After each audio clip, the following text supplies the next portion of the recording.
Alright everybody, welcome back. You are watching the final match of the Rule of 4 Tourneys for Noobs tournament on the Hearthstone for Noobs channel. And it is Shawn versus CaDabu, and we are seeing really some excellent work with this Paladin deck tonight. Once again, the rules of this tournament structure were no minions that cost less than 4 mana and no spells that cost more than 4 mana. And I think everybody probably looked at this challenge and saw the Paladin as an option, especially with that muster for battle. But at the same time, we've only seen one player apply it, and he has been super effective with it. So this has been really fun to watch. And Shawn is also playing excellently tonight, and we're going to see a couple of big decks from him too. He's got a priest deck, so it doesn't sound like the best idea, but it actually has done all right in this format, and hopefully he'll be able to put up a good show with us tonight. So, what are we going to see? We're going to see muster here, right? Because then he can just go ahead and get rid of this Panther. Reporting for duty.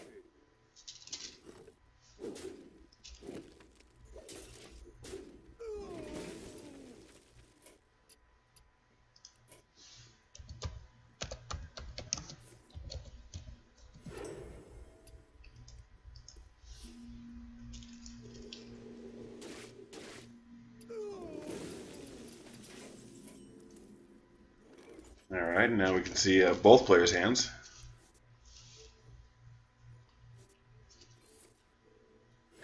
Reporting for duty.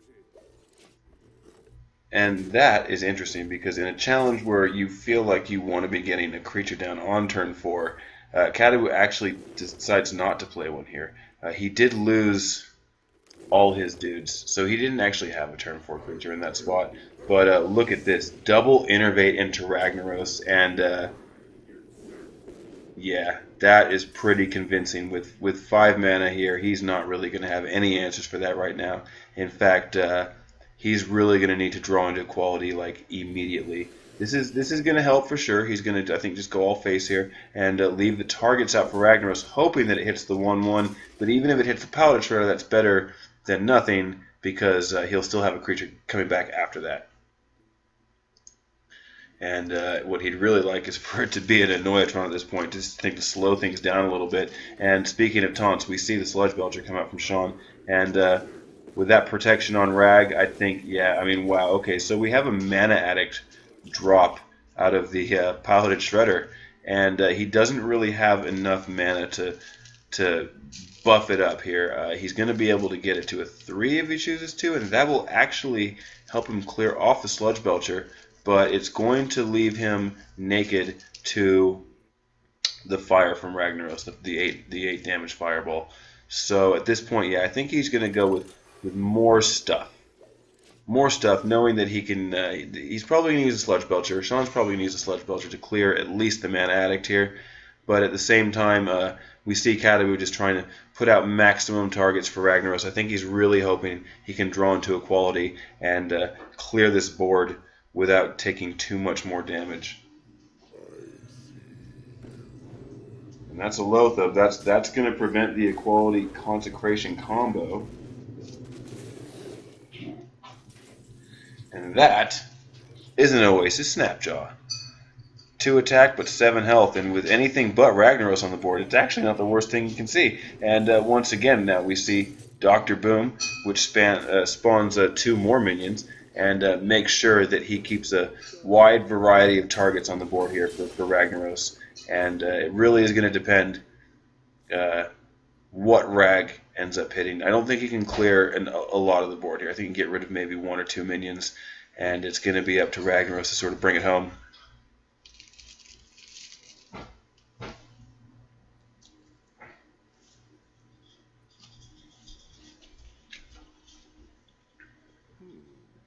Where shall I strike?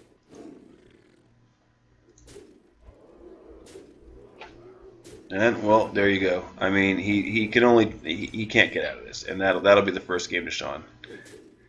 The Druid just bringing the Paladin to his knees, and for good measure, making sure it's done with Ragnaros. All right, so the Paladin falls to the Druid, but I mean that does not mean it's over. It's far from over, and in fact, considering that Shawn is got a priest deck as his second, and he's now got 2 shots to win with it. I still think that CaDabu is going to be the favorite here, and hate to say it, but we will see. He's going to have to win 2 games in a row now, and the priest is going to have these 2 chances to defend and take Shawn through as the winner for tonight.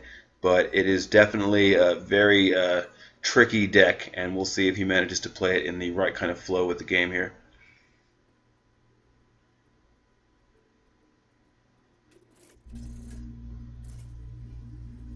I think it's really going to depend on his card draw and what effective cards he's going to have out on the board. And we see Paladin again. CaDabu is sticking with his Paladin. I think he knows he's playing Priest, and I think at this point he's just happy to keep pushing with this deck. It's played very consistently well, and the Priest might have a bit of a difficult time answering things like Muster for Battle in this game, specifically because he doesn't have Holy Nova or Light Bomb, as we spoke about earlier in our other videos about this tournament tonight. Not having the sort of effective removal and the things that are going to... I mean, you don't really feel like you would need a Holy Nova in this format, but at the same time, coming up against a Paladin, that wouldn't be the worst card in the world. But as we know, it is Dragon Priest, so he does have quite a few big hitters and a lot of different options. We see that Vol'jin in his hand, and that's another one that managed to swing games a couple times. Vol'jin is definitely a fun card. If you haven't got him, don't worry, he's not going to make or break your priest deck, but at the same time, having him is it's a very interesting mechanic that swap your health with another minion on the board. So now they have the 2 that Vol'jin would come out with, and you have, whatever. We saw it actually last time swap with the Gurabashi Berserker and managed to go up to 7 health. It was instantly silenced immediately after that, and Vol'jin went back down to 2, but the game was already lost at that point. And I think it was just a silence for good measure to show that, hey, you can play Vol'jin, but that doesn't mean he's still going to be that great. So, yeah. And right here, CaDabu has managed to get 2 tokens on board, and now he's going to get a third. And that's the best one, is it not? That's the best 1-drop you can get from Hungry Dragon. I mean, really, you could get the Dust Devil, which is going to give you 2 swings, but it does only have 1 health. And look at that, the Flaming Imp just getting buffed up by Blessing of Kings, now so big, and nothing that Shawn can really just do to answer it. I mean, even if he had Shadow Word Death in his hand, he wouldn't want to blow it. But we do see Blackwing Corruptor, and that is like the neutral version of a Fire Elemental, and it actually will come out and clear that off. So at 5 mana with a coin in hand, what are we going to see? I think Fugan might be the answer here. It might just be the play, but it's quite possible he coins up Piloted Sky Golem. And no, he's going to go for Fugan, so we see he's going to go face with his tokens. And the dudes are putting in their work.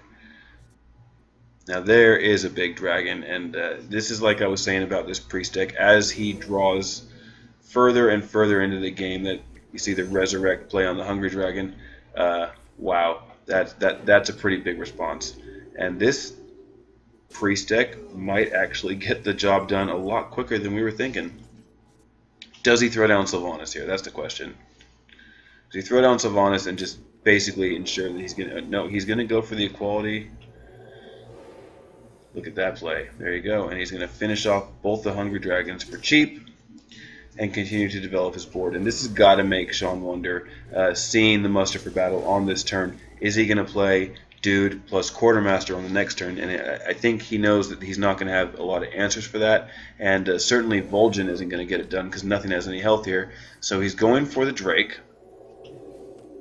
and he's got the Power Word Shield on the Drake, and obviously now he's just going to go ahead and pass the turn over after he heals. And so the Drake's pretty big. We don't see CaDabu with any silence at the moment, and I mean, he might just load up True Silver here and clear it off with Fugan. But he does not have the Quartermaster, the play that I think Shawn was most worried about. And even if he loses the Drake here, it's not going to be as bad as it might have seemed. He's not going to get those dudes charged up and just flying at his face for 3 apiece. I have no time for games. He's not even going to use the True Silver. He's going to go ahead and throw out Sylvanas and just start putting the pressure on Shawn's face. And we'll see what kind of answers he has right here with 8 mana. He actually has a couple of options, I think. He's going to clear off Fugan first.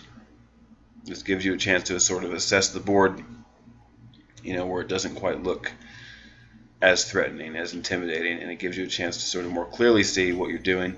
And he's going to play the Sludge Belcher, and I think I would heal the Drake here. Perhaps he's not doing it so that he can make sure that it dies to Sylvanas and can't be traded.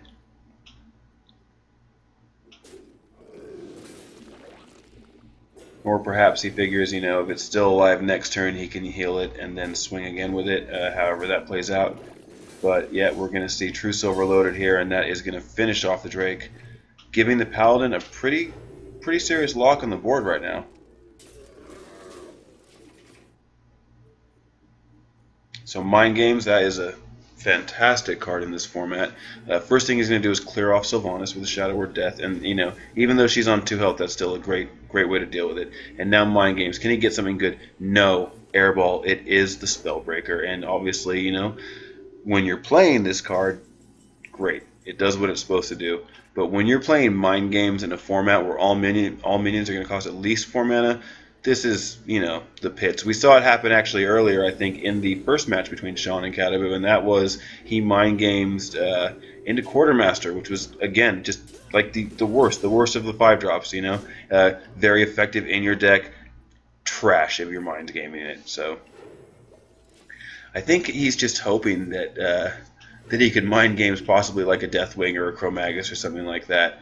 But we do see the Emperor. I don't know if this is gonna be the optimal play. I think it might have to come out with the Dragonkin Sorcerer, but at the same time, it does look like the Paladin is starting to get pretty big control of this situation. He's gonna play Vol'jin, get max health, get it from Chromagus, and he still can't kill anything, so the pressure is on. And we see the Paladin getting the double draw from Chromagus, that mechanic. So whenever you draw a card, put another copy of it into your hand. And so as you can see now, he's got 2 Avenges for the price of 1. But we're going to see Equality Consecrate, and he's just going to keep pushing, and I think that'll just about do it.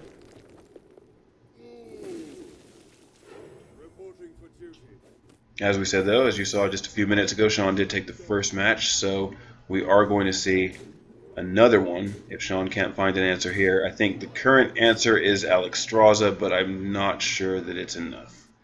Getting him back up to 15 health and putting that 8/8 on the board is definitely going to stall for a second, but I just think that CaDabu is just holding too much. Wow, and look at that. The Chromagus effect gives you double Dr. Boom, and you will just never see that in your hand unless you have Chromagus, because you can only run 1 legendary at a time. So, extra exciting.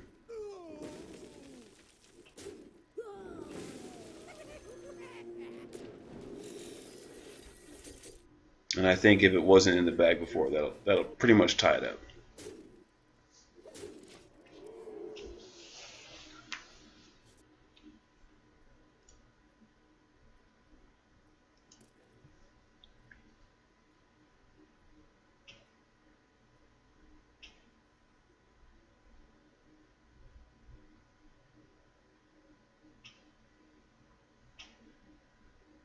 So obviously Shawn is thinking about any possible plays here, but I think he's coming pretty quickly to the realization, if you didn't already know, that this is done. And I think Ragnaros has to hit Dr. Boom, and it still isn't going to be enough. Knowing that that's an Avenge, yeah, that'll wrap it up. And a Quartermaster for good measure? Nah. Just go ahead and kill him, right? No BM there. Straight up good play. And CaDabu has tied it up here in the final. And we're going to see the 3rd game in this finals match. And it's going to be Priest versus Druid. And it is Dragon Priest, a very well constructed and very nicely developed Dragon Priest deck, versus a pretty solid Ramp Druid. A gold one nonetheless. And so this is it. This is for all the chips, all the marbles, all the beans, all the clams, and absolutely none of that, because we play for pride here on Hearthstone for Noobs. And yeah, so this is what it's all about. This is 2 guys who actually took the time, sat down this afternoon, and constructed decks based on the rules that we provide. different tournaments, it's always going to be different rules, and we may revisit some of the things we've tried, but at the moment we are just sort of trying to get players who want to come and experiment with us, and that's what these two gentlemen have done, and I wish them both luck in this final match because they both deserve to be here, and it's going to be fantastic either way.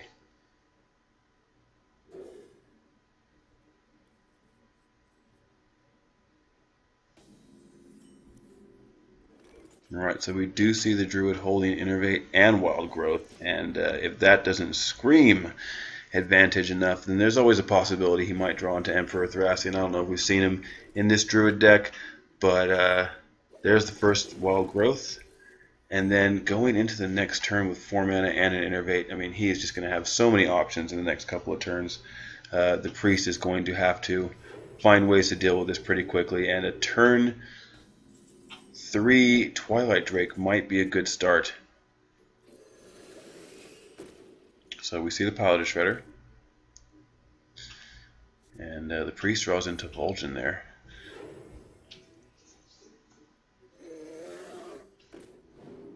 So we get a 7 health Twilight Drake, and that will pretty much,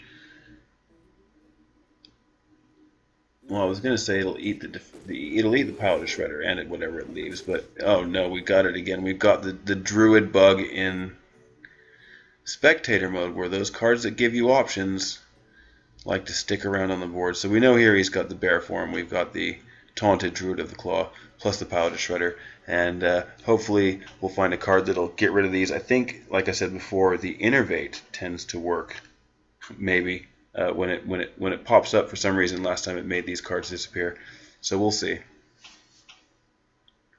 I think Dragonkin Sorcerer is a bit of a an adventurous card in this situation. Not the situation itself, but specifically in this format. You know, it probably looked good in your Priest deck early on because you're thinking, okay, well I can do Power Word Shield and Velen's Chosen, etc., etc. But that would be a late game sort of combo, and I think playing him on or around turn 4 leaves him vulnerable to some of the much more powerful minions that the other decks and even the neutral cards can produce. I mean, you know, we haven't really seen a Chillwind Yeti tonight. And the Chillwind Yeti is a standby in not a lot of constructed decks, but certainly in the arena. You know, you're going to use the Chillwind Yeti in a lot of cases knowing that it does so much damage and has such good stats. But we literally haven't seen it tonight. Paladin Shredder has pretty much taken its spot permanently, and I don't think there's much room for it anywhere else, I guess. So we see another Shredder come out, and these cards will not go away. Perhaps Power of the Wild will make them change.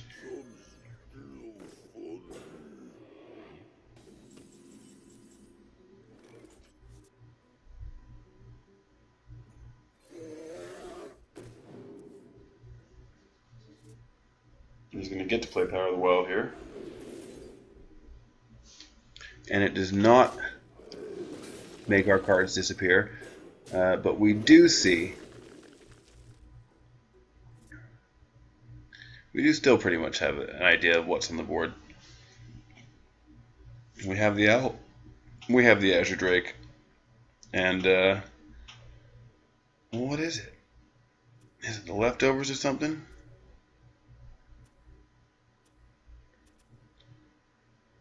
I'm guessing it's the Piloted Shredder.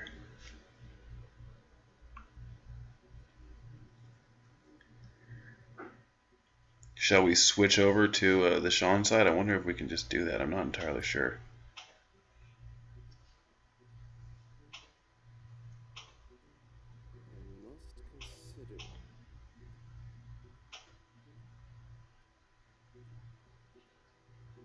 And well, you know, here's something I never noticed. Look at that bear. He's got kind of like a branding on his shoulder. That must be like the Hearthstone-y, Druid-y mark. Okay, so there you go. That was a Piloted Shredder.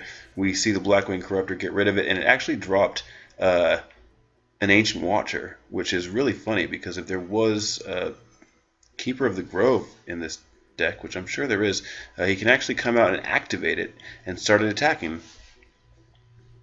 But right now he's just going to go for Rag, and I think he's going to do whatever he needs to do to clear off this Blackwing Corruptor, which looks like Owl Owl plus hero power. That's right, because the Owl is charged up. And once again, I do apologize that we're experiencing this bug where we're sort of forced to look at the overlaid cards. I know it's going to kind of ruin your experience here watching the finals in this video, and I'm sure it's not the fault of our broadcasting software or anything like that. I think it's just a bug with spectator mode and Druid cards. So we may have to ban Druid in the future just because of this. I mean, I'm being semi-facetious here, but really it's going to get tiresome if we have to keep looking at these all the time. I could possibly switch over to the other side, but I just don't know if it's going to matter at this point. This game is looking pretty dire, and it looks like CaDabu might have come from behind to take the finals of tonight's Rule of 4 tournament here against Shawn.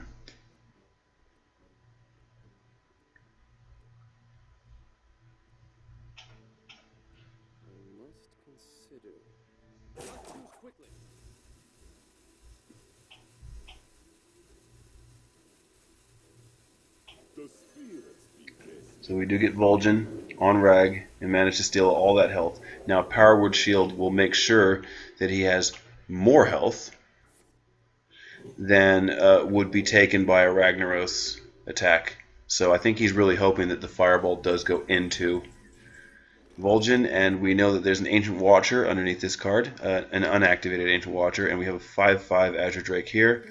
So Cenarius bringing more options that do not slow things down, and he just takes the double taunt and he's going to just push the damage on face, and that'll do it. Ragnaros, as he's been doing all night, except for in that game for me, will win the tournament by smashing the priest in the face. Congratulations to CaDabu, and well done, Shawn, for making the finals in your first tournament tonight. And thank you all at home for watching. We will see you again soon.